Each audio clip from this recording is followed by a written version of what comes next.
Don't take your brain for granted. It's the best friend you'll ever have. Smart girls are all the rage these days. It's never been cooler to flaunt your knowledge and ambition. So how has the smart girl trope evolved to mirror changing views of what it means to be smart, and the kind of brains we value in young women?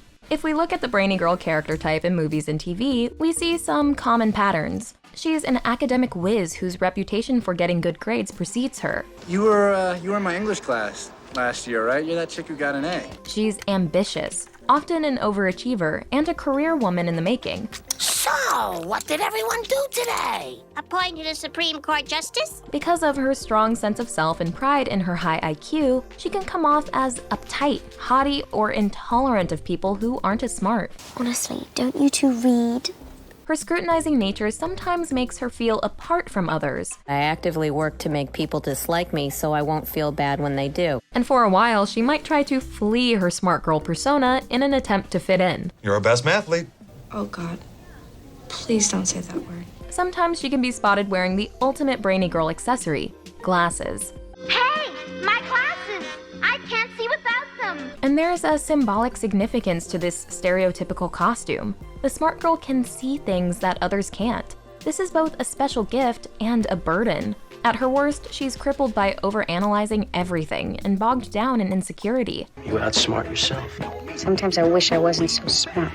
But at her best, the smart girl is a confident visionary. Just because something works doesn't mean that it cannot be improved. Here's our take on the rise of the smart girl, what makes her tick, and why she's far more complicated than you might think. So yes, they let women do some things at NASA, Mr. Johnson. And it's not because we wear skirts. It's because we wear glasses.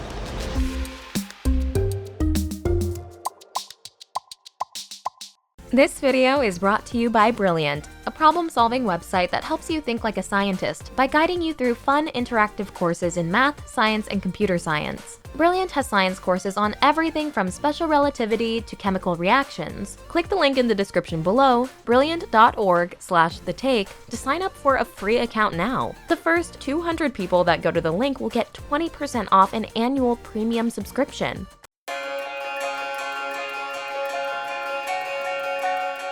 If the mean girl is driven by rage and the cool girl is reflective of a male fantasy, the smart girl is distinguished by deep self-awareness. Actually, I'm highly logical, which allows me to look past extraneous detail and perceive clearly that which others overlook. This character's curse is that she's an overthinker. I don't know if I believe in it. Real, lasting happiness. The mind that's always dissecting everything can plague the smart girl with insecurities. This is what you wanted, isn't it? To humiliate me, make me quit. God forbid you had to work with the ugly girl your dad forced you to hire. And a lot of the behavior that strikes others as arrogant or superior stems from overcompensating for her fear that she can't be normal and well-adjusted like the less intellectual people around her. I was so scared of you. I felt like I had to prove that I was better than you. As we also see in her adult version, the smart woman, being smart doesn't actually help this character in her personal life, especially not in romance. On the entire SAT, I got 2 questions wrong, and in subsequent years, those questions were stricken for being misleading. But I know nothing about life. Her overthinking tendencies can lead this highly intelligent person to make not very smart choices. I make awful decisions. Like really awful decisions. Her over-analytical nature is likewise a problem when it comes to socializing and friendships. Sensitive and constantly readjusting in response to her surroundings, the smart girl is hyper-aware when she doesn't fit in. I just know I'll never fit in anywhere. And feels a pressure to conform. Straight A's, perfect attendance, bathroom timer. I should be the most popular girl in school. Even characters with firm convictions, like Mean Girl's Katie Heron, can be easily swayed by the intoxicating promise of popularity. You know I couldn't invite you. I had to pretend to be plastic. Buddy, you're not pretending anymore. You're plastic. Katie demonstrates the smart girl's tendency to apply her trademark academic rigor to making friends. Katie scientifically observes her peers like she's studying the animal kingdom. So part of why the smart girl tests out other personas or cliques that aren't true to herself is due to her intellectual curiosity. We see this anthropologist streak in Freaks and Geeks' Lindsay Weir, a mathlete like Katie who goes through a crisis of identity when she distances herself from her egghead friends and finds herself drawn to the freaks in her high school. We're cutting. Daniel is paying his brother $20, and he's gonna buy us a cake. Lindsay finds the freaks' slackerdom appealing and intriguing. Her immersive study of what it's like to be one of them is a welcome escape from the brainy identity she finds limiting and suffocating. Man, I hate high school. Still, even this deeply ambivalent brainiac can't fully quit her scholarly competitive side. Look, at least put me back on the team. I am the best person at math in this school. Because the brainy girl can never shed her intellectual nature. Pride in her smarts and the determination to excel are integral to who she is.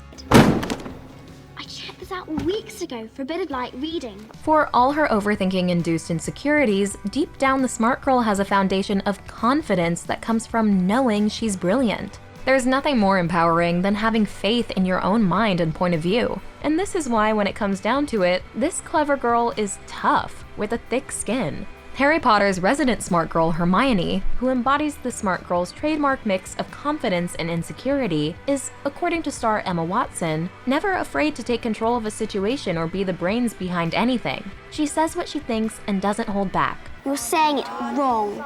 It's Leviosa, not Leviosa. So while she may temporarily pretend she can fit another mold, try on another identity for size, or worry she has to dumb herself down to get the guy, ultimately, the brainy girl can't stand letting her brain power go to waste. I pretended to be bad at math so that you'd help me. But the thing is, I'm not really bad at math. I'm actually really good at math. You're kind of bad at math. She speaks her mind and stands up for what she believes in like it's an inborn instinct. Why should I be deprived of a good education just because I am geographically undesirable? Thus, the smart girl is distinguished by her strong sense of self above all. This character's struggle is to get out of her own way, to transcend her hypersensitivity and overthinking. Whoa, you're being a little... Obstreperous, recalcitrant, truculent. I was gonna say cray-cray. So she can make her vision for a better world become a reality. You have your fans, I have mine. Someday, your fans are going to work for my fans.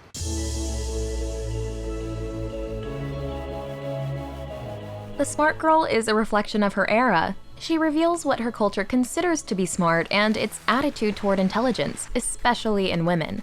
We can see early precursors to this character type in eras when women displayed fierce wit and brainpower on screen. In the 1930s, screwball comedies, witty, self-possessed heroines held their own against their leading men. Stand still, David. Don't be nervous. Uh-oh, make him stand still. Don't be silly, David. You can't make a leopard stand still. But in a sense, these characters had to act like men and mirror male characteristics to be seen as equals. You're a newspaper man. That's why I'm quitting.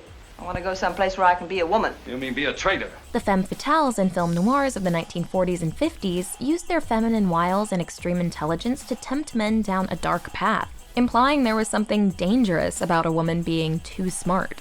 I'm rotten to the heart. I used you just as you said. Today's brainy girl trope finds positive ancestors in young literary heroes such as clever and whip-smart girl detective Nancy Drew, starting in the 30s. Over the decades, Nancy was joined by more razor-sharp girl detectives and other protagonists whose intelligence was intrinsic to their personalities, like Harriet the Spy. I want to remember everything. I want to know everything. Or Beverly Cleary's Beezus Quimby. Despite this variety of precursors, if you need me, I'll be in the library. The modern smart girl trope really rose to mainstream popularity in the late 80s and early 90s. Unabashedly bright young women like Growing Pains' Carol Seaver. It says here that as the universe expands, all matter is slowly degenerating into a state of total disorganization. Thank God, I thought it was just me. Saved by the Bell's Jessie Spano. We are not only going to get an A on this project, but we are also going to win that science medal. Beverly Hills 90210's Andrea Zuckerman. This is the top-ranked high school paper in the country, and I intend to keep it that way.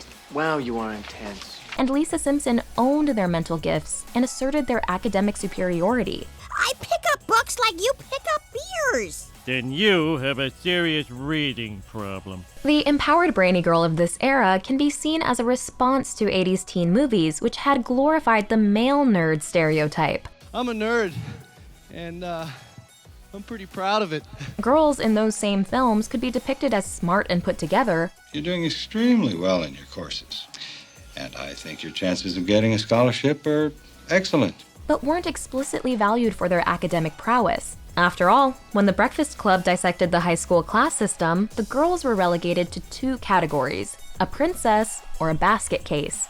The brain character was a boy. It wasn't until 1989's Say Anything that a teen movie featured a brainy girl, valedictorian Diane Court, who doubled as a beautiful conventional romantic lead. Diane Court doesn't go out if she's a brain. Trapped in the body of a game show hostess. The ascension of the smart girl can also be explained by major societal shifts. In the 80s, women became a much more dominant force in the US workplace. So these new brainy girls had their hardworking moms as role models and knew that they too one day could be powerful working women. How come you had to go back to work?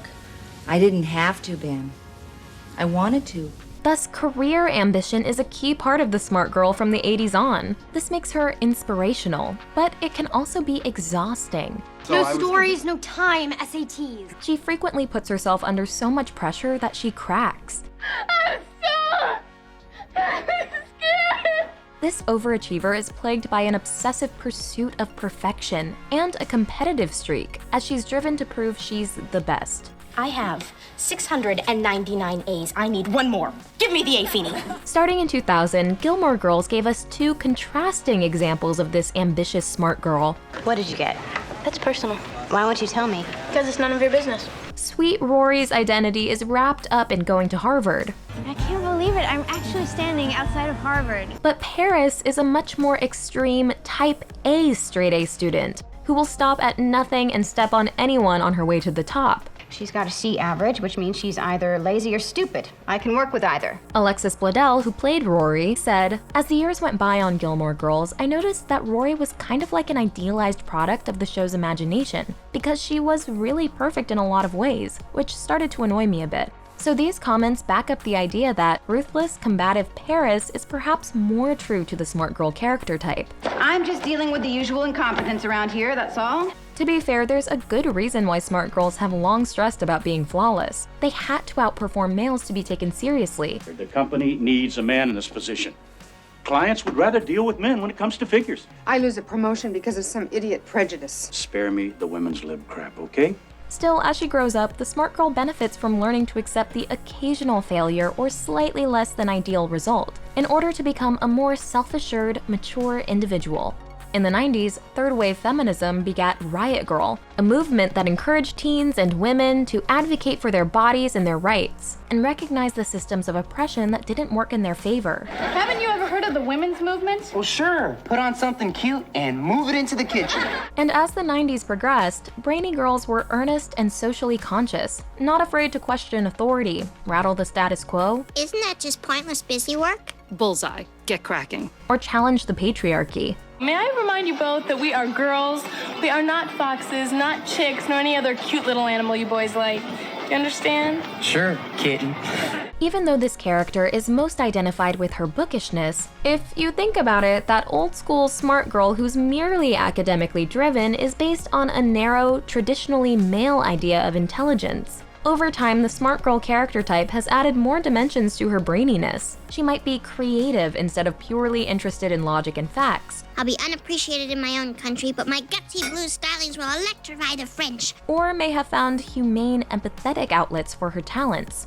The contemporary smart girl is empowered by her intelligence to leave the classroom and use her brains to impact the world. But then I think about Sebastian St. Clair and going to work with him, helping people and making a difference. And I feel like I have a reason to get out of bed. Perhaps what makes her so uniquely effective is that she's used to being right when others are wrong. At times, this can make her an irritating know-it-all, as she'll most definitely tell you when you make a mistake.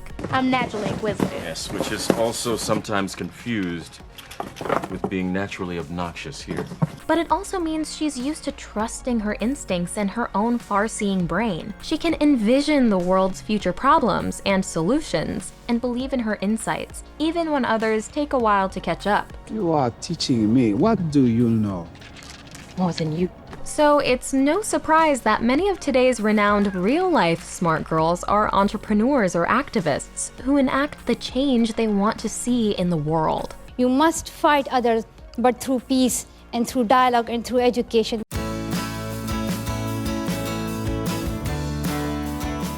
Even if the smart girl was embraced from the 80s on, often her stories still put her in the shadow of a cool girl who was, most importantly, pretty. I mean, I look at you at school and I think that you have the most perfect life. Narratives have long sent the message that, for women, having beauty or brains is an either-or. I mean, it's like a scientific fact that you can be cute or you can be deep. But only 1 in a million can be cute and deep. The false beauty versus brains dichotomy intentionally limits women to being just one thing, and ignores that smart girls, like people in general, have complicated, many-sided natures. And they say you can't be pretty and smart. Increasingly in recent decades, this character has begun to escape her narrow, one-size-fits-all personality, and that's made for more interesting and relatable movies and TV. Gone are the days when prominent smart girls were overwhelmingly white. BuzzFeed identified that in recent years we've seen a rise of the black girl nerd on screen. Right now, my little sister could hack you. Gone are the days when she wasn't considered a viable romantic lead. I thought I've never seen anyone read so intensely before in my entire life. I have to meet that girl. Also gone are the days when the smart girl was automatically a social outcast. In 2019's Booksmart, quintessential smart girl Molly, who's superior about her college choice, faltering in the romance department, and alienated from her peers, is confronted with the revelation that some of the popular kids she knows are also smart and headed to great colleges. I'm going to Yale too. So Booksmart leaves us with the takeaway that our assumptions about smart kids and popular kids, many of which stem from pretty old movies, are outdated and wrong. No one smart girl is like another, and that's how it should be. We are not one-dimensional. We are smart and fun. This video is brought to you by Brilliant, a website that offers math and science courses developed by award-winning professionals from MIT, Microsoft, and Google. With Brilliant, interactive learning becomes fun and addictive. You can solve cryptograms, explore 3D shapes, learn about star formation, or do the daily challenge pulled from various course material. No matter what level you're at, Brilliant has something for you. If you're not sure where to begin, take their Computer Science Fundamentals course to learn how to write programs and think with graphs. All you have to do is click the link in the description below, brilliant.org/thetake, to sign up for free. And if you're one of the first 200 people to click the link, you'll get 20% off an annual premium subscription.